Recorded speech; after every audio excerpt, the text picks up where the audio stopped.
अस्सलामुअलैकुम, कैसे हैं आप सब। उम्मीद है कि सब ठीक होंगे, खैरियत से होंगे। तो बस जी रमज़ान में कुछ ही दिन बाकी रह गए हैं। हर तरफ जो है रमज़ान की तैयारियां अरूज पे हैं माशाल्लाह से। तो आज मैं आप लोगों के साथ कुछ ऐसी टिप्स शेयर करूंगी जो कि बहुत ही यूज़फुल हैं कि आप अपनी प्री रमज़ान प्रिपरेशन किस तरह से करके रख सकते हैं। तो यहाँ मैं आप लोगों के साथ शेयर करूंगी कुछ ऐसी बातें जो कि हमें रमज़ान से पहले पहले अपनी कवर कर लेनी है और जो बहुत ही ज़्यादा हमारे लिए हेल्पफुल होंगी कि हम अपना जो है रमज़ान बहुत ज़्यादा अच्छे तरीके से गुजार सकें। ठीक है, तो सबसे पहले जो मेन पॉइंट है ना वो ये है कि अपनी एक लिस्ट तैयार कर लें।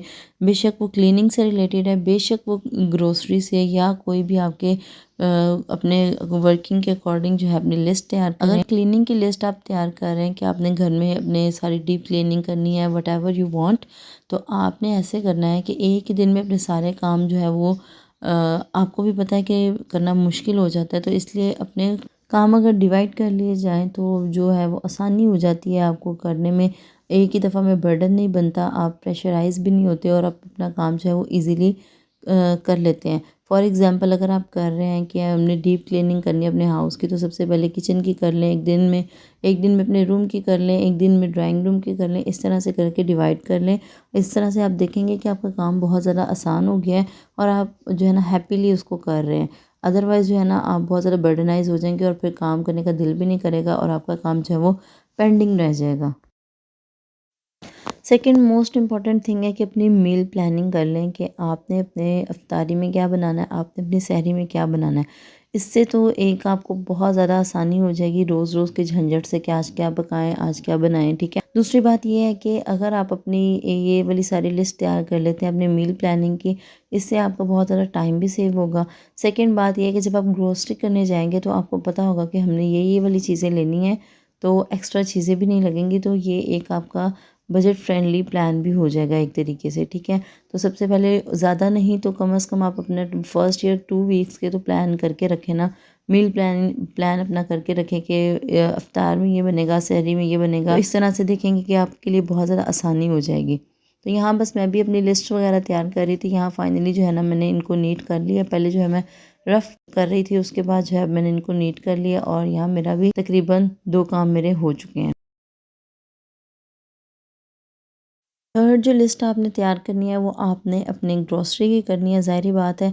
तो फिर आप उससे पहले एक दफ़ा अपने कैबिनेट्स वगैरह को चेकआउट कर लें। एक आपकी होती है ना मंथली ग्रॉसरी और एक होती है वीकली बेस्ड।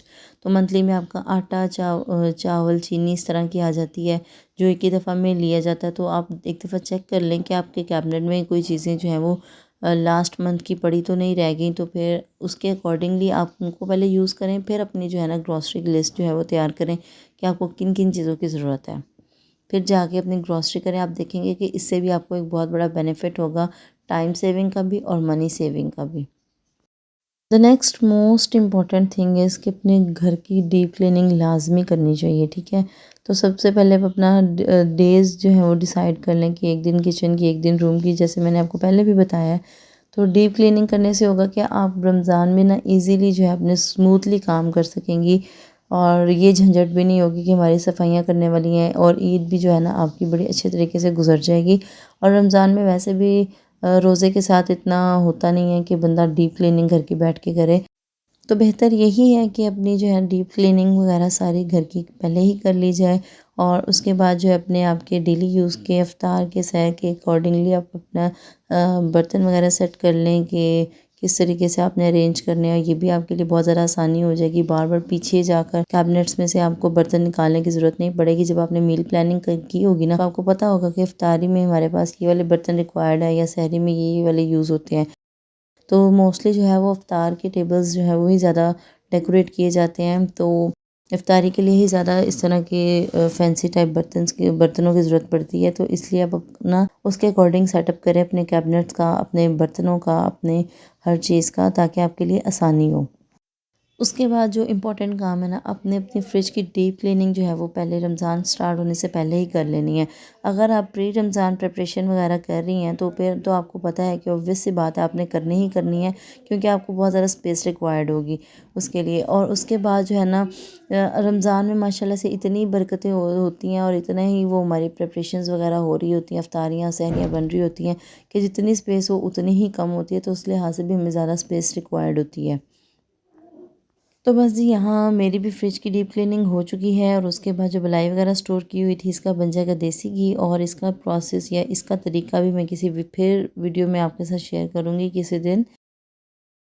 अब आते हैं भी नेक्स्ट पॉइंट की तरफ। तो अपने रैक्स वगैरह, अपनी अलमारियाँ, अपनी वार्डरोब, सबके दरवाजे जो खुल रहे होते हैं, बार बार बंद हो रहे होते हैं, हर चीज़ की जो है वो क्लीनिंग करनी है आपको रमज़ान स्टार्ट होने से पहले ही, क्योंकि रमज़ान में इतना टाइम नहीं होता कि हम एक एक चीज़ को बैठ के साफ़ करें। फिर ज़ाहिर बात है रमज़ान के बाद ईद है, तो ईद के लिए भी आप यही सोच के करें ना कि आपकी ये ईद और रमज़ान दोनों की ही तैयारी है एक हिसाब से, ठीक है। और बहुत ज़्यादा एक इम्पॉर्टेंट चीज़ जो मैं आप लोगों के साथ यहाँ शेयर करूँगी, तो ये जो हमारे स्विच बोर्ड्स होते हैं ना, इनको लाजमी से क्लीन किया करें। जब भी आप अपनी डीप क्लीनिंग स्टार्ट करती हैं ना, तो साथ साथ इन स्विच बोर्ड्स को भी क्लीन किया करें, क्योंकि बाज़ दफ़ा हमारे से ये बहुत ज़्यादा निगलेक्ट हो रहे होते हैं और उसकी वजह से ना फिर इनके ऊपर एक मैल की तह जम जाती है जो कि बहुत ही ऑकवर्ड लगती है देखने में। तो यहाँ मैंने भी सारी वो रैक्स वगैरह क्लीन कर ली हैं। उसके बाद ये अपनी कबर्ड वगैरह की मैं सारी डीप क्लीनिंग करने के बाद इसके दरवाजे वगैरह भी मैंने क्लीन कर दिए हैं, ठीक है। तो घर की सफाइयाँ हो गई, तो साथ साथ अब हमने अपने रूह की और अपने दिल की भी सफाई करनी है। तो कुरान पाक का अगर आपकी फैसिलिटी है, अगर आप कहीं जा सकते हैं तो आप दोहरा कुरान लाजमी से करें, और अगर नहीं तो आप कोई ऑनलाइन कोई इस तरह की क्लास ज्वाइन कर लें जो जिससे आपको बेनिफिट हो और आप उसका घर बैठे ही दोहरा कुरान या तफसीरुल कुरान की क्लास ले सकें।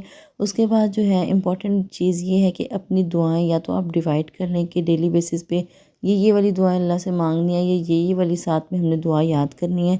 तो इसकी एक लिस्ट बना लें, या फिर अपनी किसी अलमारी या किसी रैक वाली साइड पे इस तरह से इसको अटैच करें दुआओं को कि आप चलते फिरते इनको रिवाइज़ करते रहें।